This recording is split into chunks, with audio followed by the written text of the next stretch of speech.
Chapter 11.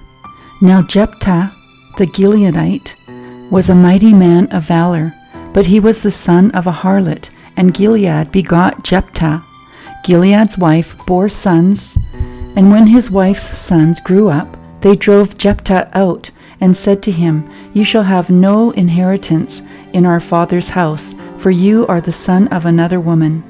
Then Jephthah fled from his brothers and dwelt in the land of Tob, and worthless men banded together with Jephthah and went out raiding with him. It came to pass after a time that the people of Ammon made war against Israel. And so it was, when the people of Ammon made war against Israel, that the elders of Gilead went to get Jephthah from the land of Tob. Then they said to Jephthah, "Come and be our commander, that we may fight against the people of Ammon." So Jephthah said to the elders of Gilead, "Did you not hate me and expel me from my father's house? Why have you come to me now when you are in distress?" And the elders of Gilead said to Jephthah, "That is why we have turned again to you now, that you may go with us and fight against the people of Ammon, and be our head over all the inhabitants of Gilead." So Jephthah said to the elders of Gilead, "If you take me back home to fight against the people of Ammon, and the Lord delivers them to me, shall I be your head?" And the elders of Gilead said to Jephthah, "The Lord will be a witness between us if we do not do according to your words." Then Jephthah went with the elders of Gilead, and the people made him head and commander over them. And Jephthah spoke all his words before the Lord in Mizpah. Now Jephthah sent messengers to the king of the people of Ammon, saying, "What do you have against me, that you may come to fight against me in my land?" And the king of the people of Ammon answered the messengers of Jephthah, "Because Israel took away my land when they came up out of Egypt from the Arnon as far as the Jabbok and to the Jordan. Now therefore restore those lands peaceably." So Jephthah again sent messengers to the king of the people of Ammon, and said to him, "Thus says Jephthah, Israel did not take away the land of Moab, nor the land of the people of Ammon. For when Israel came up from Egypt, they walked through the wilderness as far as the Red Sea, and came to Kadesh. Then Israel sent messengers to the king of Edom, saying, "Please let me pass through your land." But the king of Edom would not heed, and in like manner they sent to the king of Moab, but he would not consent, so Israel remained in Kadesh. And they went along through the wilderness, and bypassed the land of Edom and the land of Moab, came to the east side of the land of Moab, and encamped on the other side of the Arnon. But they did not enter the border of Moab, for the Arnon was the border of Moab. Then Israel sent messengers to Sihon, king of the Amorites, king of Heshbon, and Israel said to him, "Please let us pass through your land into our place." But Sihon did not trust Israel to pass through his territory. So Sihon gathered all his people together, encamped in Jahaz, and fought against Israel. And the Lord God of Israel delivered Sihon and all his people into the hand of Israel, and they defeated them. Thus Israel gained possession of all the land of the Amorites who inhabited that country. They took possession of all the territory of the Amorites, from the Arnon to the Jabbok, and from the wilderness to the Jordan. And now the Lord God of Israel has dispossessed the Amorites from before his people Israel. Should you then possess it? Will you not possess whatever Chemosh your God gives you to possess? So whatever the Lord our God takes possession of before us, we will possess. And now are you any better than Balak, the son of Zippor, king of Moab? Did he ever strive against Israel? Did he ever fight against them, while Israel dwelt in the Heshbon and its villages, in Aroer and its villages, and in all the cities along the banks of the Arnon? For 300 years, why did you not recover them within that time? Therefore I have not sinned against you, but you wronged me by fighting against me. May the Lord, the judge, render judgment this day between the children of Israel and the people of Ammon." However, the king of the people of Ammon did not heed the words with which Jephthah sent him. Then the Spirit of the Lord came upon Jephthah, and he passed through Gilead and Manasseh, and passed through Mizpah of Gilead, and from Mizpah of Gilead he advanced toward the people of Ammon. And Jephthah made a vow to the Lord and said, "If you will indeed deliver the people of Ammon into my hands, then it will be that whatever comes out of the doors of my house to meet me, when I return in peace from the people of Ammon, shall surely be the Lord's, and I will offer it up as a burnt offering." So Jephthah advanced toward the people of Ammon to fight against them, and the Lord delivered them into his hands. And he defeated them from Aroer as far as Minnith, 20 cities, and to Abel Keramim with a very great slaughter. Thus the people of Ammon were subdued before the children of Israel.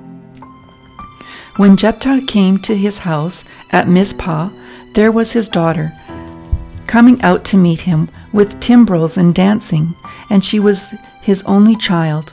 Besides her he had neither son nor daughter. And it came to pass, when he saw her, that he tore his clothes and said, "Alas, my daughter, you have brought me very low. You are among those who trouble me, for I have given my word to the Lord, and I cannot go back on it." So she said to him, "My father, if you have given your word to the Lord, do me according to what has gone out of your mouth, because the Lord has avenged you of your enemies, the people of Ammon." Then she said to her father, "Let this thing be done for me. Let me alone for 2 months, and I may go and wander on the mountains and bewail my virginity, my friends and I." So he said, "Go." And he sent her away for 2 months, and she went with her friends and bewailed her virginity on the mountains. And it was so at the end of 2 months that she returned to her father, and he carried out his vow with her which he had vowed. She knew no man, and it became a custom in Israel that the daughters of Israel went 4 days each year to lament the daughter of Jephthah the Gileadite. Chapter 12. Then the men of Ephraim gathered together, crossed over toward Zephon, and said to Jephthah, "Why did you cross over to fight against the people of Ammon, and did not call us to go with you? We will burn your house down on you with fire." And Jephthah said to them, "My people and I were in a great struggle with the people of Ammon, and when I called you, you did not deliver me out of their hands. So when I saw that you would not deliver me, I took my life in my hands and crossed over against the people of Ammon, and the Lord delivered them into my hand. Why then have you come up to me this day to fight against me?" Now Jephthah gathered together all the men of Gilead and fought against Ephraim. And the men of Gilead defeated Ephraim, because they said, "You Gileadites are fugitives of Ephraim among the Ephraimites and among the Manassites." The Gileadites seized the fords of the Jordan before the Ephraimites arrived. And when any Ephraimite who escaped said, "Let me cross over," the men of Gilead would say to him, "Are you an Ephraimite?" If he said no, then they would say to him, "Then say Shibboleth," and he would say Sibboleth, for he could not pronounce it right. Then they would take him and kill him at the fords of the Jordan. There fell at the time 42,000 Ephraimites. And Jephthah judged Israel 6 years. Then Jephthah the Gileadite died and was buried among the cities of Gilead. After him, Ibzan of Bethlehem judged Israel. He had 30 sons, and he gave away 30 daughters in marriage, and brought in 30 daughters from elsewhere for his sons. He judged Israel 7 years. Then Ibzan died and was buried at Bethlehem. After him, Elon the Zebulunite judged Israel. He judged Israel 10 years. And Elon the Zebulunite died and was buried at Ajalon in the country of Zebulun. After him, Abdon, the son of Hillel, the Pirathonite, judged Israel.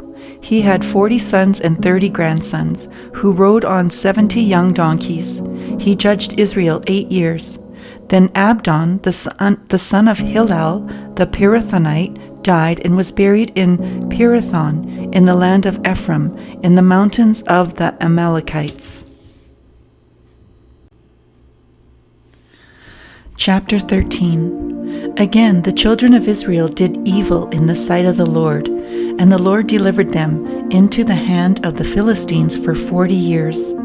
Now there was a certain man from Zorah of the family of the Danites, whose name was Manoah, and his wife was barren and had no children. And the angel of the Lord appeared to the woman and said to her, Indeed, now you are barren and have borne no children, but you shall conceive and bear a son. Now therefore, please be careful not to drink wine or similar drink, and not to eat anything unclean. For behold, you shall conceive and bear a son, and no razor shall come upon his head. For the child shall be a Nazarite to God from the womb, and he shall begin to deliver Israel out of the hand of the Philistines. So the woman came and told her husband, saying, A man of God came to me, and his countenance was like the countenance of the angel of God, very awesome. But I did not ask him where he was from, and he did not tell me his name.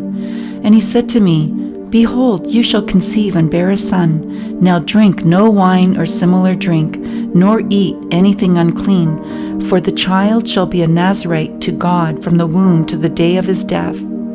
Then Manoah prayed to the Lord and said, O my Lord, please let the man of God whom you sent come to us again and teach us what we shall do for the child who will be born. And God listened to the voice of Manoah, and the angel of God came to the woman again as she was sitting in the field. But Manoah, her husband, was not with her.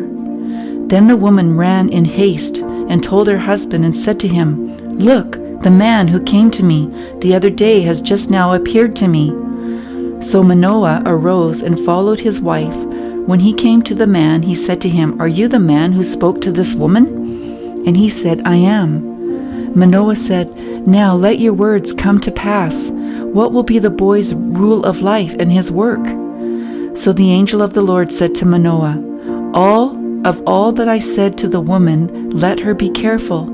She may not eat anything that comes from the vine, nor may she drink wine or similar drink, nor eat anything unclean. All that I commanded, let her observe. Then Manoah said to the angel of the Lord, Please let us detain you, and we will prepare a young goat for you. And the angel of the Lord said to Manoah, Though you detain me, I will not eat your food. But if you offer a burnt offering, you must offer it to the Lord. For Manoah did not know he was the angel of the Lord. Then Manoah said to the angel of the Lord, What is your name, that when your words come to pass, we may honor you? And the angel of the Lord said to him, Why do you ask my name, seeing it is wonderful? So Manoah took the young goat with the grain offering and offered it upon the rock to the Lord. And he did a wondrous thing while Manoah and his wife looked on. It happened as the flame went up toward heaven from the altar, the angel of the Lord ascended in the flame of the altar. When Manoah and his wife saw this, they fell on their faces to the ground. When the angel of the Lord appeared no more to Manoah and his wife, then Manoah knew that he was the angel of the Lord. And Manoah said to his wife, We shall surely die, because we have seen God. But his wife said to him, If the Lord has had desire to kill us, he would not have accepted a burnt offering and a grain offering from our hands, nor would he have shown us all these things, nor would he have told us such things as these at this time. So the woman bore a son and called his name Samson, and the child grew, and the Lord blessed him, and the Spirit of the Lord began to move upon him at Mahaneh Dan, between Zorah and Eshtaol. Chapter 14. Now Samson went down to Timnah and saw a woman in Timnah of the daughters of the Philistines. So he went up and told his father and mother, saying, I have seen a woman in Timnah of the daughters of the Philistines. Now therefore get her for me as a wife. Then his father and mother said to him, Is there no woman among the daughters of your brethren, or among all my people, that you must go and get a wife from the uncircumcised Philistines? And Samson said to his father, Get her for me, for she pleases me well. But his father and mother did not know that it was of the Lord that he was seeking an occasion to move against the Philistines. For at that time the Philistines had dominion over Israel. So Samson went down to Timnah with his father and mother, and came to the vineyards of Timnah. Now to his surprise a young lion came roaring against him. And the Spirit of the Lord came mightily upon him, and he tore the lion apart, as one would have torn apart a young goat, though he had nothing in his hand. But he did not tell his father or his mother what he had done. Then he went down and talked with the woman, and she pleased Samson well. After some time, when he returned to get her, he turned aside to see the carcass of the lion. And behold, a swarm of bees and honey were in the carcass of the lion. He took some of it in his hands and went along, eating. When he came to his father and mother, he gave some to them, and they also ate. But he did not tell them that he had taken the honey out of the carcass of the lion.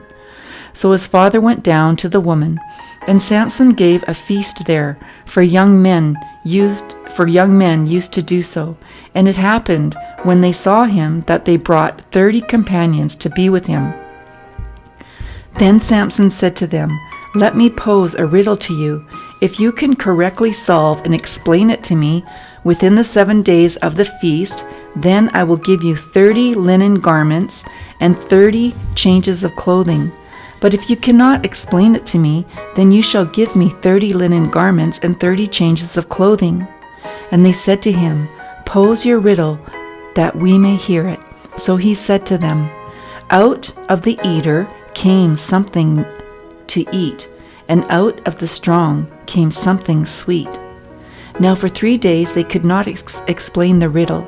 But it came to pass on the 7th day that they said to Samson's wife, Entice your husband, that he may explain the riddle to us, or else we will burn you and your father's house with fire.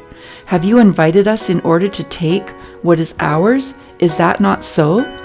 Then Samson's wife wept on him and said, You only hate me, you do not love me. You have posed a riddle to the sons of my people, but you have not explained it to me. And he said to her, Look, I have not explained it to my father or my mother, so should I explain it to you? Now she had wept on him, and 7 days while their feasted lasted. And it happened on the 7th day that he told her, because she pressed him so much. Then she explained the riddle to the sons of her people. So the men of the city said to him on the 7th day before the sun went down, What is sweeter than honey, and what is stronger than a lion? And he said to them, If you had not plowed with my heifer, you would not have solved my riddle.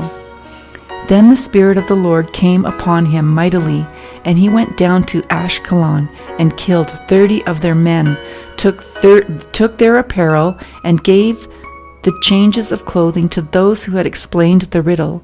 So his anger was aroused, and he went back up to his father's house. And Samson's wife was given to his companion, who had been his best man. Chapter 15. After a while, in the time of wheat harvest, it happened that Samson visited his wife with a young goat, and he said, Let me go into my wife, into her room. But her father would not permit him to go in. Her father said, I really thought that you thoroughly hated her. Therefore I gave her to your companion. Is not her younger sister better than she? Please take her instead. And Samson said to them, This time I shall be blameless regarding the Philistines if I harm them. Then Samson went and caught 300 foxes, and he took torches, turned the fox's tail to tail, and put a torch between each pair of tails.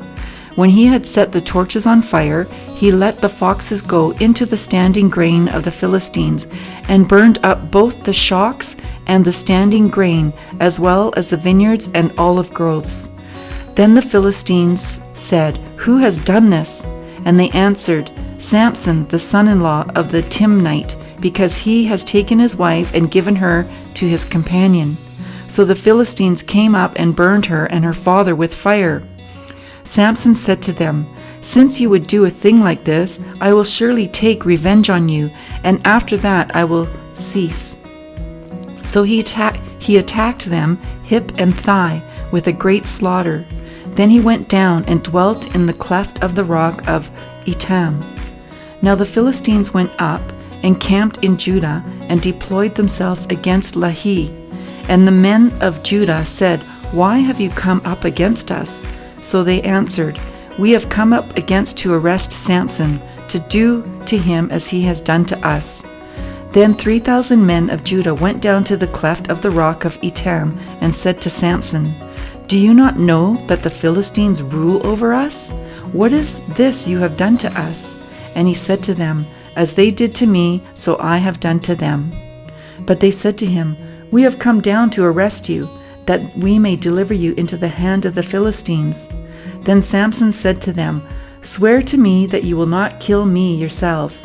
So they spoke to him, saying, "No, but we will tie you securely and deliver you into their hand, but we will surely not kill you." And they bound him with 2 new ropes and brought him up from the rock. When he came to Lahi, the Philistines came shouting against him.